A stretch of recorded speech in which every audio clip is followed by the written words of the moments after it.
Hello everyone, जय हिंद। Welcome to Jha sir academy for IAS. Guys, यहाँ पे आपको सिविल सर्विसेज की प्रिपरेशन कराई जाती है और हेल्प की जाती है कि आपको किस तरीके से प्रिपेयर करना है। यहाँ पे आपको आपकी प्रिपरेशन को एनहांस करने के लिए कुछ फ्री कंटेंट्स प्रोवाइड किए जाते हैं आपकी प्रिपरेशन के लिए। कहाँ पे आपको यूट्यूब प्लेलिस्ट में मिल जाएगा। आप यूट्यूब पे जब जाएंगे तो आपको वहाँ पे वेरियस प्लेलिस्ट अवेलेबल होंगी, जहाँ पे आपको जो डेली करंट अफेयर्स के लेक्चर्स अपलोड किए जाते हैं आपको उनकी प्रॉपर तरीके से प्लेलिस्ट अवेलेबल होगी। उसी के साथ साथ आपको मंथली प्लेलिस्ट भी मिलेगी करंट अफेयर्स की और ईयरली प्लेलिस्ट भी मिलेगी।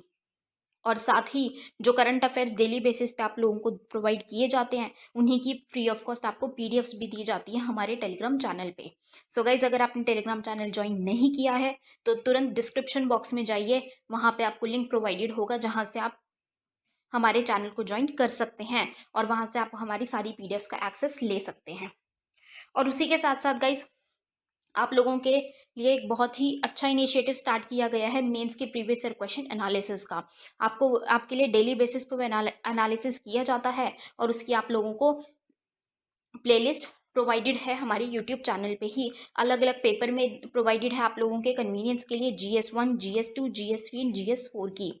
उसी के साथ साथ आप लोगों के लिए जीएस के अलग अलग सब्जेक्ट्स की भी प्लेलिस्ट अवेलेबल है। इकोनॉमिक्स है, जैसे सीसैट की आप लोगों के पास प्लेलिस्ट होगी और हिस्ट्री की भी प्लेलिस्ट आपको मिल जाएगी जो कि बिल्कुल फ्री होगी, वो आपको यूट्यूब पे ही अवेलेबल होगी।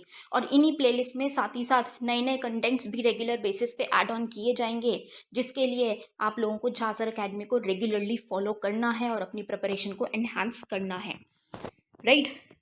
और उसी के साथ साथ गाइज, कुछ पेड कोर्सेज भी हैं जो आप लोगों के लिए लाए गए हैं Jha sir academy for IAS के द्वारा, जो जिन पेड कोर्सेज को झा सर खुद पर्सनली मेंटोर करते हैं, खुद उसको रिलेट करते हैं।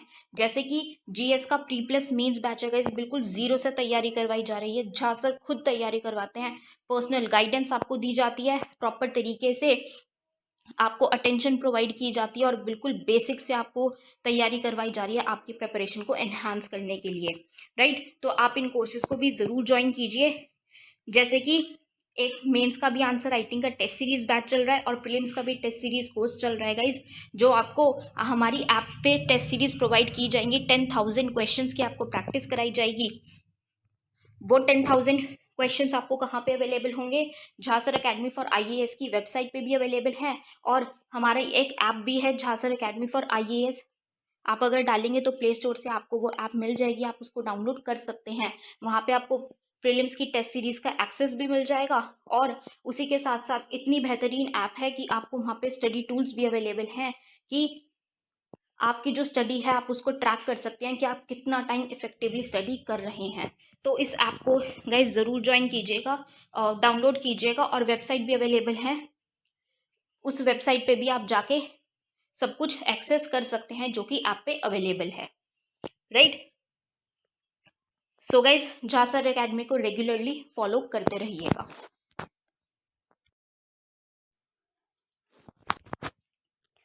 हेलो एवरीवन, जय हिंद। Welcome to Jha sir academy for IAS.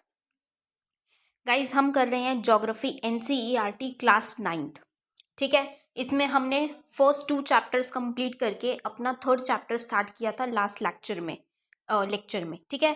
तो हमारा 3rd चैप्टर कौन सा है? ड्रेनेज। ड्रेनेज हमने स्टार्ट किया था, उसमें हम थोड़ा सा ओवरव्यू ले लेते हैं कि हमने क्या क्या चीज़ें पढ़ी हैं। फिर आज हम अपना आगे का लेक्चर कंटिन्यू करेंगे, कोशिश करेंगे कि ये चैप्टर को वाइंड अप कर दें क्योंकि ज़्यादा बड़ा चैप्टर नहीं है, ठीक है।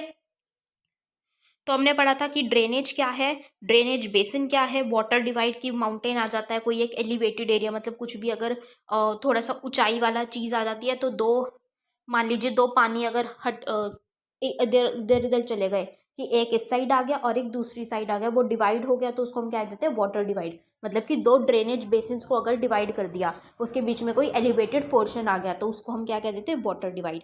फिर हमने ड्रेनेज सिस्टम देखा था कि हमें मेनली 2 डिविजन्स में डिवाइड किया गया है इंडिया के ड्रेनेज सिस्टम को। एक है हिमालयन रिवर्स और एक है पेनिनसुलर रिवर्स। हिमालयन रिवर्स में हमने पढ़ा था कि वो पेरेनियल है, उनको थ्रू आउट द ईयर पूरे साल भर पानी मिलता रहता है, क्योंकि उनको कहाँ से मिलता है? बारिश से, और जो स्नो मेल्ट होती है उससे उसको पानी मिलता रहता है। तो इसीलिए क्योंकि उसको पानी मिलता रहता है तो उसका लॉन्गर कोर्स होता है रिवर का, ठीक है। और उसकी मेन सबसे बड़ी कौन सी देखने को मिलती है? हमारी इंडस और ब्रह्मपुत्र सबसे ज़्यादा बड़ी रिवर्स हैं।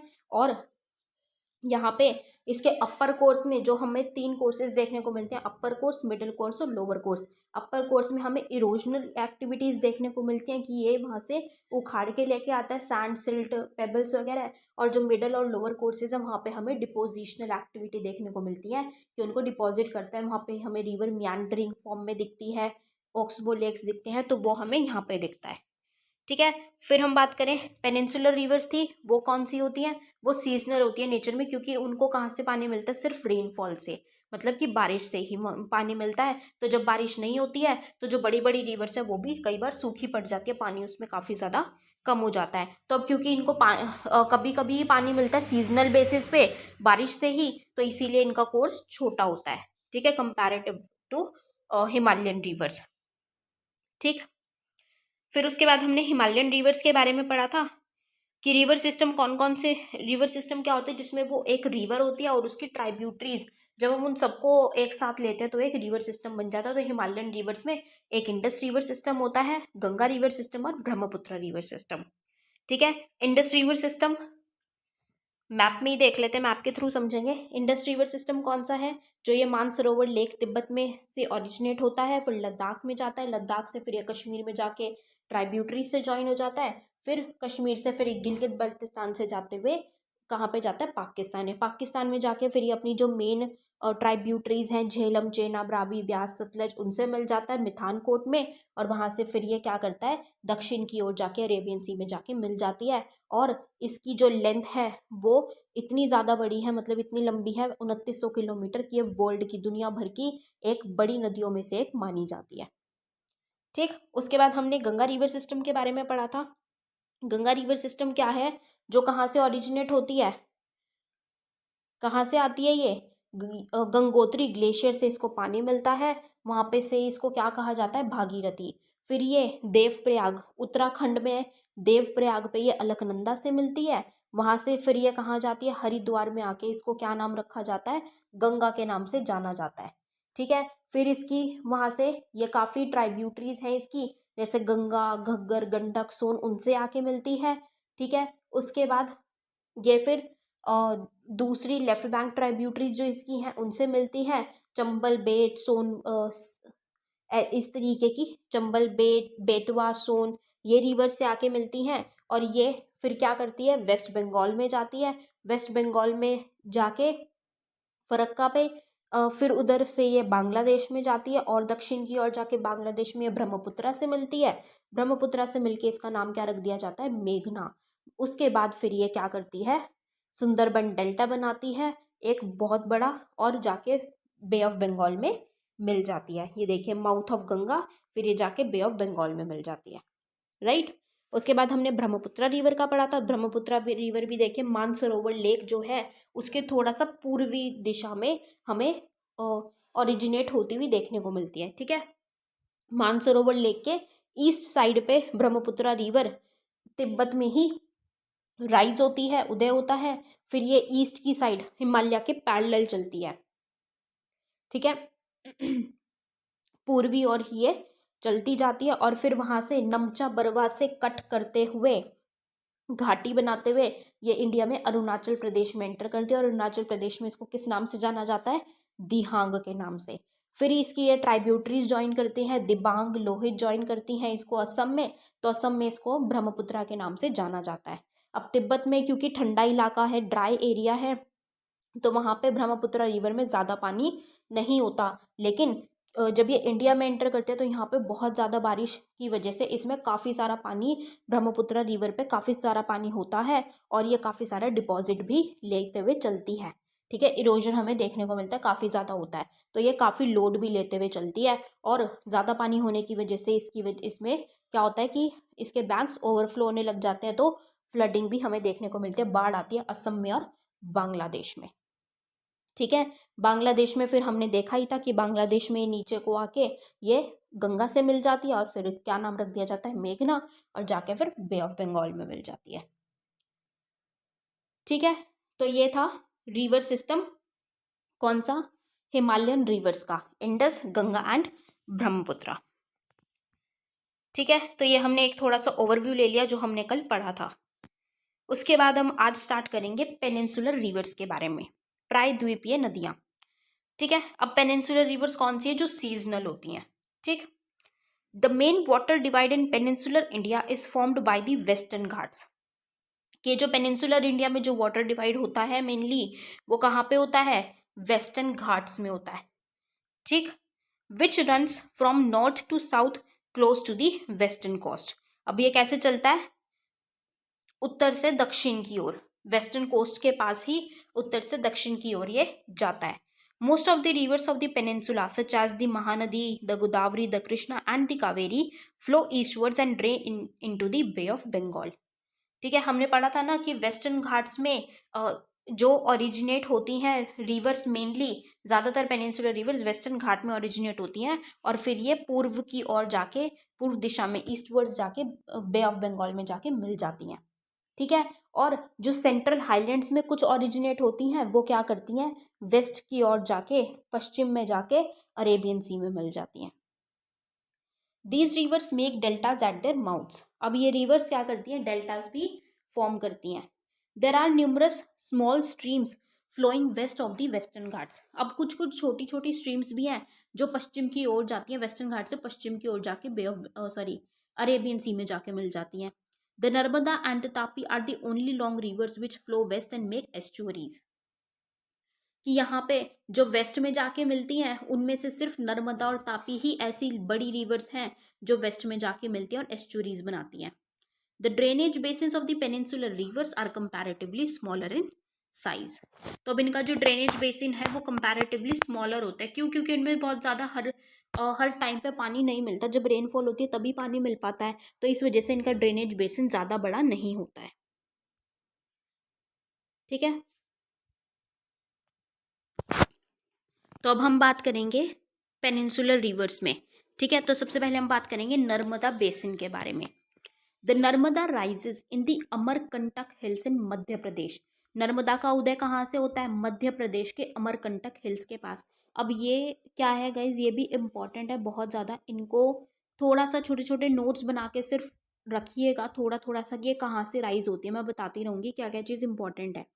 पहली चीज़ तो ये इम्पॉर्टेंट ये है, नोट करिएगा कि मध्य प्रदेश में अमरकंटक हिल्स में इनका इसका उदय होता है, राइज होता है। ठीक है, it flows towards the west in a rift valley formed due to faulting. अब रिफ्ट वैली पता है क्या होता है? अब ब्लॉक माउंटेन्स देखे हैं? ब्लॉक माउंटेन्स कौन से होते हैं? जिनमें ब्लॉक माउंटेन्स होते हैं जिसमें एक साइड ऊपर जाती है और एक साइड नीचे जाती है। ठीक है, तो वो जो एक साइड ऊपर और एक साइड नीचे जाती है, तो वो जो नीचे की साइड होती है ना, उसमें से जब ये जाती रिवर फ्लो करती है उसको हम कहते हैं रिफ्ट वैली। कि वो अपना वो पाथ बना दिया उसने, तभी तो वो नीचे की साइड गया है, वो पाथ बना दिया। ब्लॉक्स और होर्स्ट HORSTS। ठीक है, तो वो उनमें से जब जाती है तो वो उसको हम क्या कहते हैं? रिफ्ट वैली के बीच में से निकलती है। तो Narmada valley Narmada river rift valley बनाती हुई निकलती है। On its way to the sea the Narmada creates many picturesque locations. मतलब बहुत अच्छी अच्छी इमेज, बहुत अच्छी देखने लायक अट्रैक्टिव इमेजेस बनाती है अपनी लोकेशंस पे। The marble rocks near Jabalpur where the Narmada flows through a deep gorge and the Dhuandhar falls where the river plunges over steep rocks are some of the notable ones। मतलब basically क्या है यहाँ पे जो देखने लायक क्या है अच्छी चीज़ें नर्मदा रिवर से? मार्बल रॉक्स हैं और धोधार फॉल्स। ठीक है, तो ये नर्मदा रिवर की वजह से जो हमें देखने को मिलती है ये बहुत ज़्यादा नोटेबल या देखने लायक हैं। All tributaries of the Narmada are very short and most of these join the main stream at right angles. कि जो नर्मदा की ट्राइब्यूटरीज है वो काफ़ी छोटी छोटी होती हैं और ये नर्मदा को राइट एंगल्स में ही ज्वाइन करती हैं। The Narmada basin covers parts of Madhya Pradesh and Gujarat.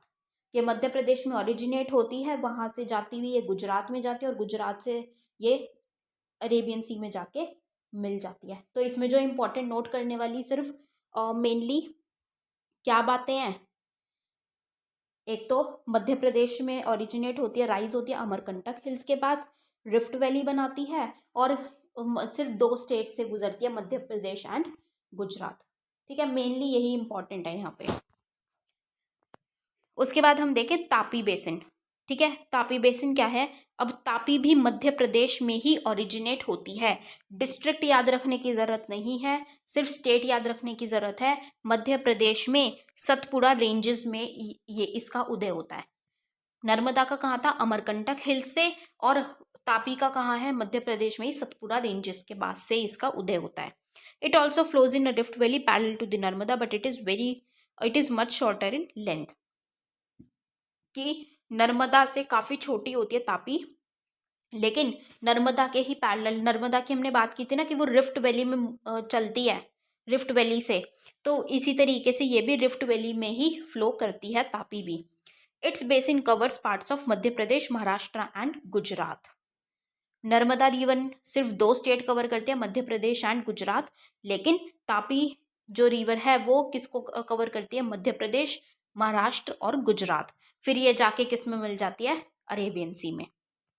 The coastal plains between Western Ghats and the Arabian Sea are very narrow, hence the coastal rivers are short.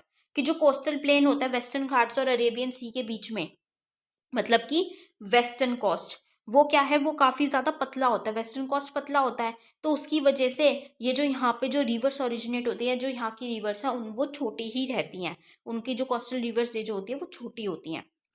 The main west flowing rivers are the Sabarmati, Mahi, Bharathapuzha and Periyar. इसके अलावा जो main west flowing reverse हैं वो हमें कौन सी देखने को मिलती हैं? साबरमती, माही, भरतपुजा एंड पेरियार। ठीक है, इनको एक बार हम मैप में देख लेते हैं। ये देखिए, ये नर्मदा रिवर है, ये कहाँ से आ रही है?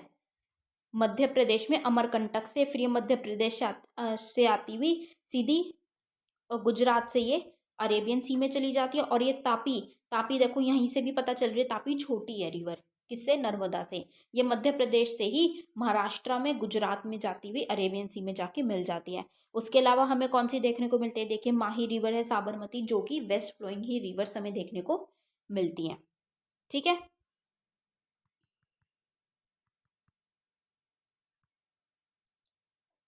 अब हम चलते हैं नेक्स्ट रिवर पे। अब हम बात करेंगे जो वेस्टर्न घाट से ही ओरिजिनेट होती हैं रिवर्स। ठीक है, और फिर ये कहाँ पे जाके मिलती हैं? पूर्व की ओर जाके ये बे ऑफ बंगाल में जाके मिल जाती हैं। पहली है गोदावरी। ठीक है, गोदावरी बेसिन। तो Godavari is the largest peninsular river, की जो पेनिनसुलर रिवर्स है उसमें सबसे बड़ी है गोदावरी। ये कहाँ से राइज होती हैं? It rises from the slopes of western Ghats in the Nashik district of Maharashtra. अब ये वेस्टर्न घाट्स में से ओरिजिनेट होती है, सारी ही वेस्टर्न घाट्स में ओरिजिनेट होंगी, गोदावरी, महानदी, कृष्णा, कावेरी। ठीक है, ये कहाँ पे ओरिजिनेट हो रही है? महाराष्ट्र में। महाराष्ट्र के डिस्ट्रिक्ट याद रखने की जरूरत नहीं है, सिर्फ इतना याद रख लो, ये महाराष्ट्र में ओरिजिनेट होती है। Its length is about 1500 kilometre, 1500 kilometre लंबी होती है। और ये कहाँ पे? ये तो याद करने की भी जरूरत नहीं है, नोट करने की जरूरत नहीं है, हम जानते हैं कि गोदावरी कहाँ पे जाके ड्रेन होती है? बे ऑफ बंगाल में। It's drainage basin is also the largest, कि गोदावरी नदी भी बहुत बड़ी है, पेनिनसुलर सबसे बड़ी नदी है, और क्या है? ड्रेनेज बेसिन भी सबसे बड़ा है इसका। The basin covers parts of Maharashtra, about 50% of the basin area lies in Maharashtra. मतलब कि 50% तो कहाँ पे ही रहती है इसका बेसिन? महाराष्ट्र में ही रहता है, क्योंकि वहीं से इसका उदय होता है। उसके बाद ये मध्य प्रदेश में एंटर करती है, मध्य प्रदेश से फिर ये उड़ीसा, आंध्र प्रदेश में जाती है, और वहाँ से फिर ये कहाँ? बे ऑफ बंगाल में जाके, आंध्र प्रदेश से बे ऑफ बंगाल में जाके मिल जाती है। तो 4 डिस्ट्रिक्ट्स में से ये 4 स्टेट्स में से जाती है, महाराष्ट्र, मध्य प्रदेश, उड़ीसा एंड आंध्र प्रदेश। ठीक है, फिर the Godavari is joined by number of tributary such as Purna, Wardha, Pranhita, Manjra, Wainganga, Penganga. कि इसकी काफ़ी सारी जो ट्राइब्यूटरीज है वो ज्वाइन करती हैं इसको। अब ये जो ट्राइब्यूटरीज हैं ये भी याद रखनी ज़रूरी है, तो इनको भी नोट करिएगा। कौन कौन सी है? Purna, Wardha, Pranhita, Wainganga, Penganga, Manjra. The last 3 tributaries are very large. Last 3 कौन सी है? मंजरा, वैनगंगा और पेनगंगा, ये बहुत बड़ी हैं। Because of its length and the area it covers, it is also known as the Dakshin Ganga. अब क्योंकि ये बहुत लंबी है और काफ़ी ज़्यादा एरिया भी कवर करती है, तो इसीलिए इसको क्या कहा जाता है? दक्षिण गंगा। कि मतलब गंगा तो हमें, गंगा रिवर कहाँ देखने को मिलते हैं? नॉर्थ की साइड पे। ठीक है, उत्तरी दिशा में। तो इसको क्या कहा जाता है? कि ये दक्षिण की ही गंगा है एक तरीके से, गोदावरी को, क्योंकि ये काफ़ी लंबी है। और ज़्यादा एरिया भी कवर करती है इसीलिए। ठीक है, ये थी गोदावरी। कहाँ से ओरिजिनेट होती है? महाराष्ट्र से, फिर मध्य प्रदेश, उड़ीसा, आंध्र प्रदेश और फिर बे ऑफ बंगाल में जाके मिल जाती है और इसको दक्षिण गंगा बोला जाता है और इसकी ट्राइब्यूटरीज याद रखनी है। ठीक, फिर आते हैं हम महानदी बेसिन पे। Mahanadi rises in the highlands of Chhattisgarh. अब महानदी कहाँ से राइज हो रही है? छत्तीसगढ़ से। छत्तीसगढ़ कहाँ है? मध्य प्रदेश के ईस्ट में हमें छत्तीसगढ़ देखने को मिलता है, मध्य प्रदेश के साथ। It flows through Orissa to reach the Bay of Bengal. The length of the river is about 860 kilometre. Its drainage basin is shared by Maharashtra, Chhattisgarh, Jharkhand and Orissa. ये मेनली तो कहाँ से उदय होता है इसका? छत्तीसगढ़ से। ठीक है, छत्तीसगढ़ से उदय होने के बाद फिर ये उड़ीसा में जाती है और वहां से बे ऑफ बंगाल में जाके मिल जाती है। लेकिन जो इसका ड्रेनेज बेसिन है वो कहाँ कहाँ पे है? महाराष्ट्र, छत्तीसगढ़, झारखंड और उड़ीसा में। ठीक है, ज्यादा बड़ी रिवर हमें ये नहीं देखने को मिलती। फिर आती है कृष्णा बेसिन। कृष्णा बेसिन कहाँ से राइज होता है? From a spring near Mahabaleshwar. The Krishna flows for about 1400 kilometre and reaches the Bay of Bengal. अब महाबलेश्वर कहाँ पे है? महाराष्ट्र में। ठीक है, तो ये भी महाराष्ट्र में ही इसका उदय होता है और ये 1400 किलोमीटर चल के बे ऑफ बंगाल में जाके मिल जाती है। अब इसकी ट्राइब्यूटरीज क्या है? द तुंगभद्रा, कोयना, घटप्रभा, मूसी, कोयन और भीम। ठीक है, तुंगभद्रा, कोयना, घटप्रभा, मूसी और भीम, ये इसकी कुछ ट्राइब्यूटरीज हैं। और इसका ड्रेनेज बेसिन कहाँ कहाँ पे होता है? महाराष्ट्र, कर्नाटक, आंध्र प्रदेश, ये 3 स्टेट्स में हमें इसका ड्रेनेज बेसिन देखने को मिलता है। फिर है the Kaveri basin. The Kaveri rise in the Brahmagiri range of the western Ghats and it reaches the Bay of Bengal in south of Cuddalore in Tamil Nadu. ये वेस्टर्न घाट के कहाँ से राइज होती है? ब्रह्मगिरी रेंज से। ठीक है, वहां से राइज होती हुई ये फिर तमिलनाडु में जाती है। तमिलनाडु से फिर ये बे ऑफ बंगाल में जाके मिल जाती है। टोटल लेंथ इसकी क्या है? 760 किलोमीटर, मतलब ठीक है, बहुत ज़्यादा बड़ी रिवर नहीं है। Its main tributaries are Amaravati, Bhavani, Hemavati and Kabini. इसकी ट्राइब्यूटरीज याद रखनी है। Its basin drains parts of Karnataka, Kerala and Tamil Nadu, ये 3 डिस्ट्रिक्ट्स में इसकी ड्रेनेज बेसिन्स हैं। Besides these major rivers, there are some smaller rivers flowing towards the east. The Damodar, the Brahmani, the Baitarni and the Subarnarekha are some notable examples. कि अभी ये तो main rivers थे, गोदावरी, महानदी, कृष्णा, कावेरी। इसके अलावा कुछ छोटी रिवर्स भी हैं जो कि ईस्ट में पूर्व की तरफ और ही जाती हैं और बे ऑफ बंगाल में जाके मिलती हैं।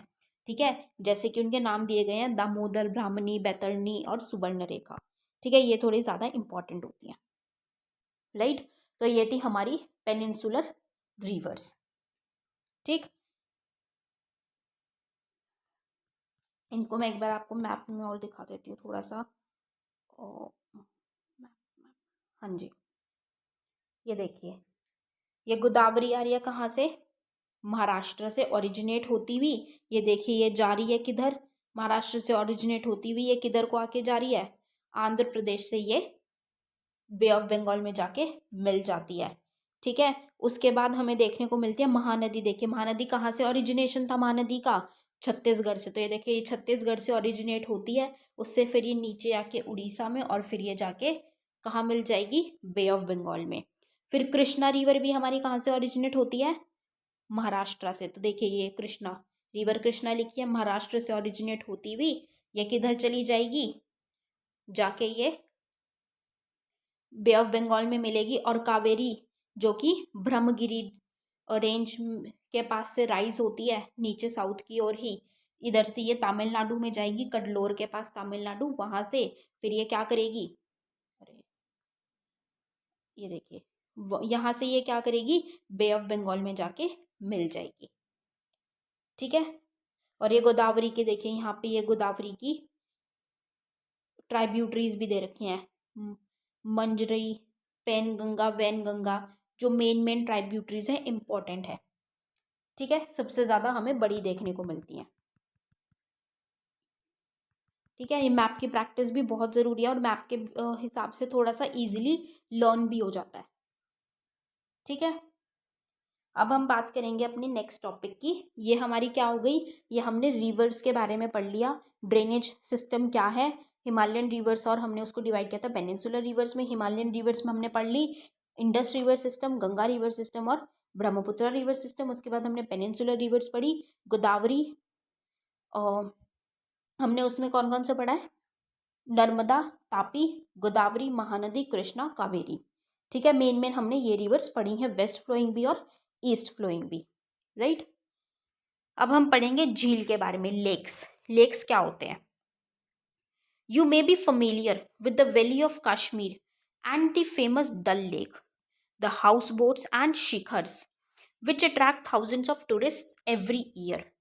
कि हमें कश्मीर में, अब आप लोग फेमिलियर होंगे या मे बी शायद नहीं भी, बट मेनली सुना तो होगा ही सबने, ठीक है, कि कश्मीर की वैलीज के बारे में, या जो फेमस डल लेक हमें देखने को मिलता है, ठीक है, यहाँ पे हाउस बोट, शिखर से सारी चीज़ें जो कि टूरिस्ट अट्रैक्शन है, यहाँ पे हमें टूरिज्म बहुत ज़्यादा, टूरिस्ट बहुत ज़्यादा अट्रैक्ट होते हैं, ठीक है, लोग घूमने जाते हैं बहुत ज़्यादा इनको देखने के लिए। Similarly, you may have visited some other tourist spot near a lake and enjoyed boating, swimming and other water games.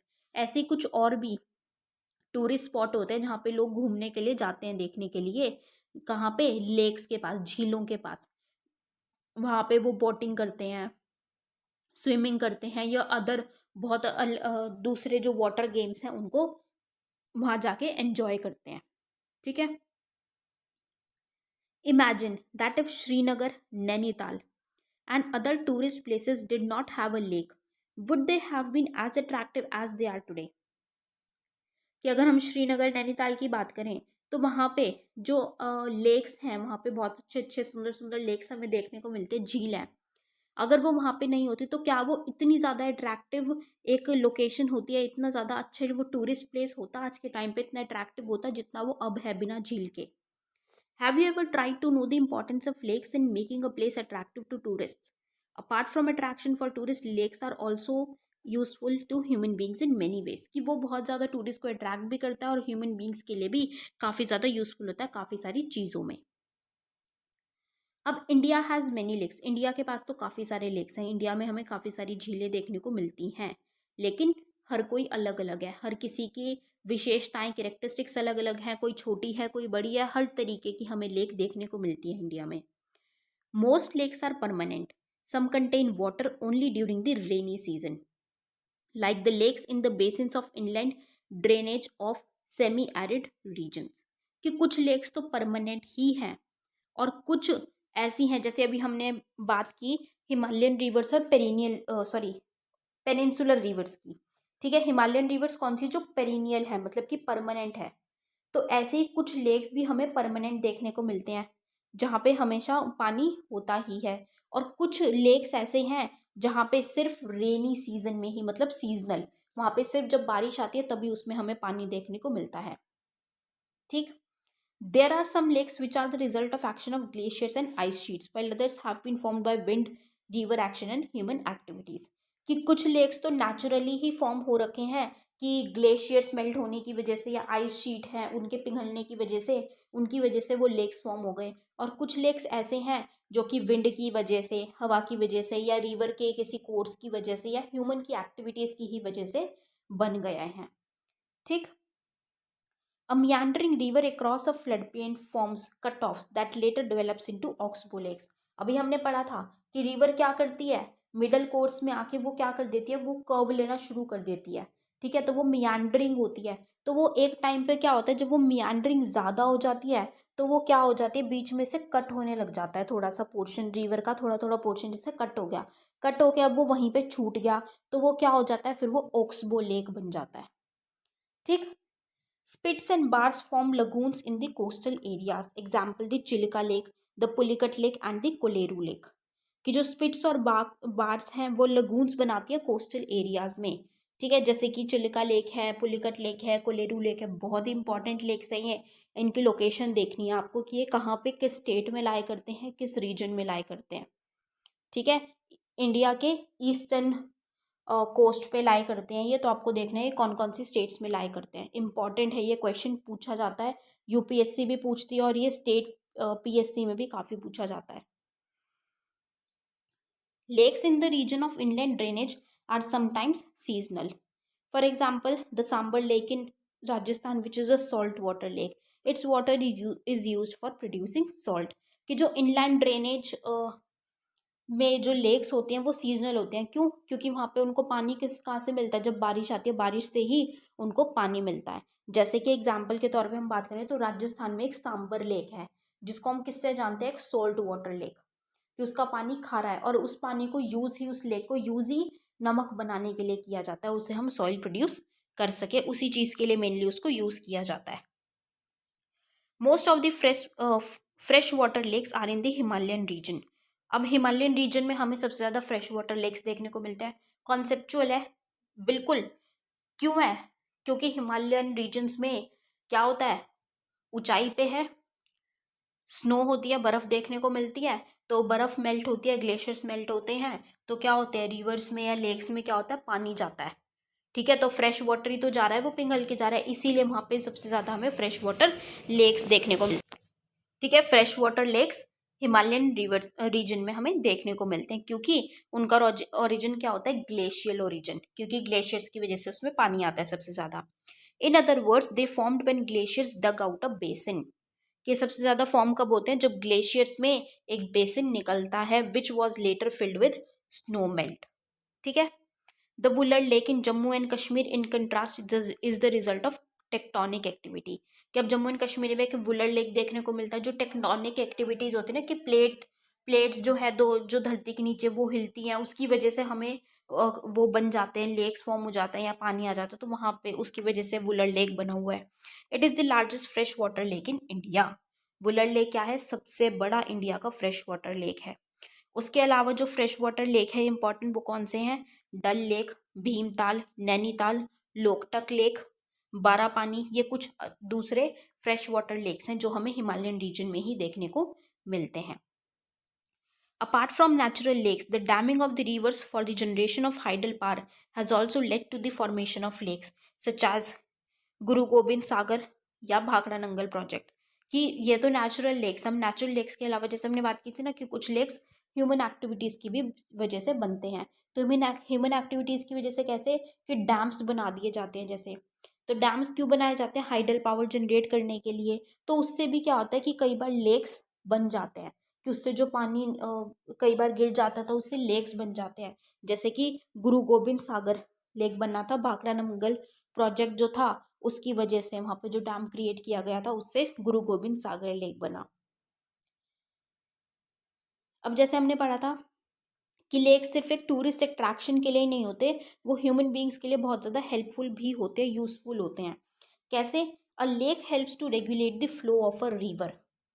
कि एक रिवर का फ्लो सही रहे, स्मूथ रहे, उसके लिए भी मदद करता है वो। During heavy rains it prevents flooding and during the dry season it helps to maintain an even flow of water. कि जब ज़्यादा बारिश होती है तो वो बाढ़ लाने में मदद, मतलब बाढ़ लाने से बचाता है कि बाढ़ ना आए। और जब ड्राई सीजन है, पानी नहीं है, तो उस टाइम पे वो रिवर को पानी प्रोवाइड करता है ताकि उसका एक फ्लो बना रहे, कंसिस्टेंट स्टेबिलिटी रहे।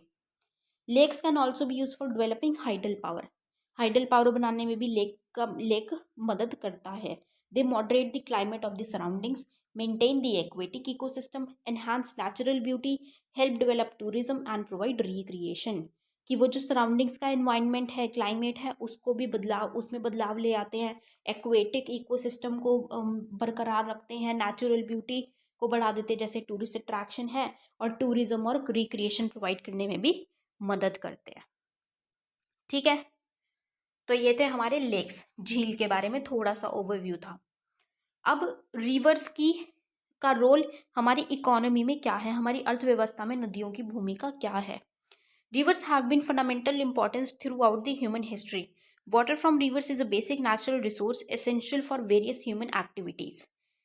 ये तो बहुत बेसिक चीज़ है, ये हम जानते हैं कि रिवर्स का रोल क्या है, क्योंकि उससे हमें पानी मिलता है। सबसे ज़्यादा सोर्स वाटर का क्या रहता है, रिवर ही रहता है, क्योंकि उसी से हम ह्यूमन एक्टिविटीज़ के लिए, इरिगेशन के लिए, ड्रिंकिंग पर्पजेज़ के लिए, या हर चीज़ के लिए हम पानी कहाँ से लेते हैं, रिवर से ही लेते हैं। Therefore river banks have attracted settlers from ancient times.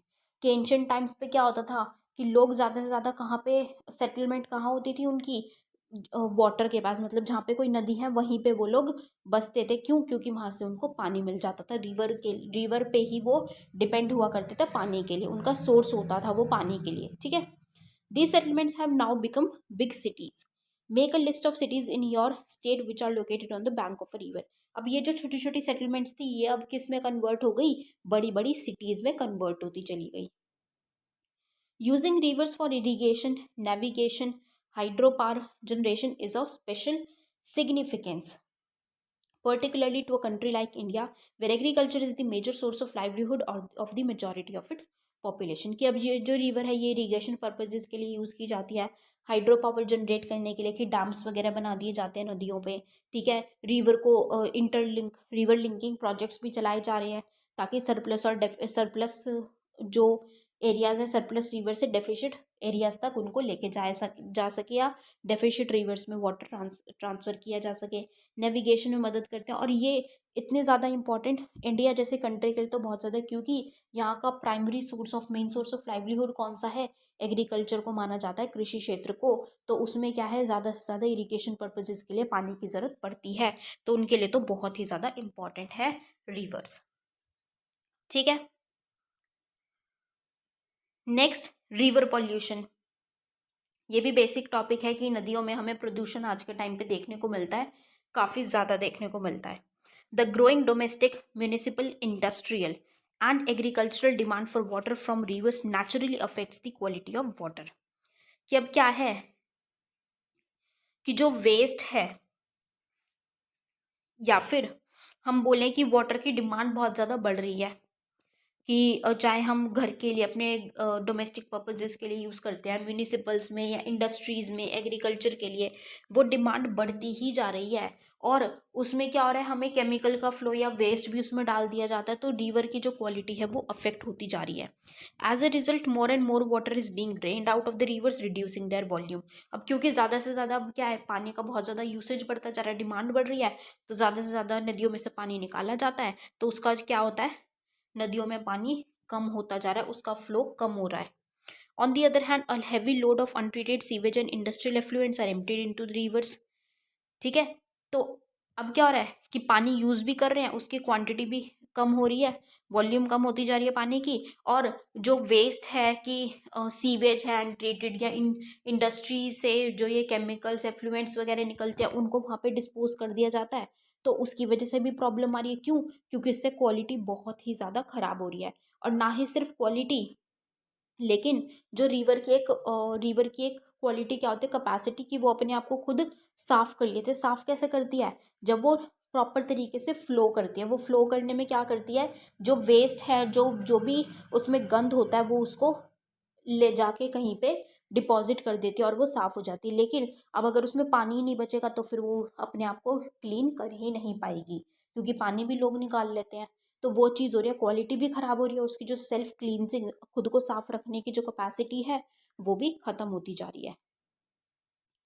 For example, given the adequate stream flow, the Ganga water is able to dilute and assimilate pollution loads within 20 kilometre of large states.